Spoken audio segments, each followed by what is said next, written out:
Hi all, yeah, just a quick video on removing the stainless steel T section to repair the roof box. So get the doors up, of course. You then peel back the seal here on both sides. Then there's 3 screws, hopefully holding it in place. To there.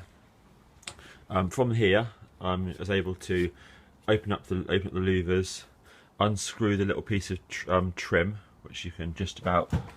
You can't see it in there, but there's a piece of trim along there. It's held on by 3 screws. And then what I then was able to do is then use something like this. So you can very, very carefully put it just underneath the edge and really controlled, pull it back slowly, just to bend it open a little bit. The little metal trim plate then falls off, and then of course this, I guess it might help then remove this as well. Same to the other side, remove the 3 screws. And then you can get this panel here off. So I just lifted it up, balanced it on a screwdriver. So this is the first time I've seen it off myself. So I'm just going to from here. So I'm going to quickly put the camera down just for 1 second. So have a little view of, say, the broom. Just a minute. Don't scratch anything, that's all.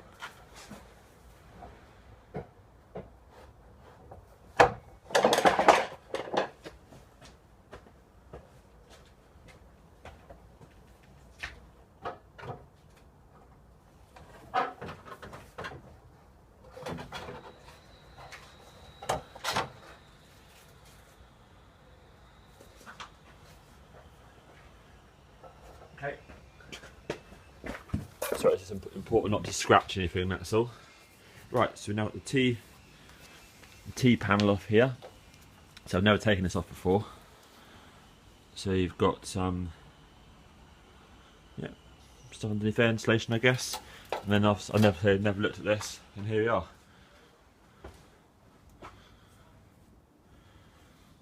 So you can see actually they've actually tried to already, well I presume this is already something they tried to do, is rivet it together there.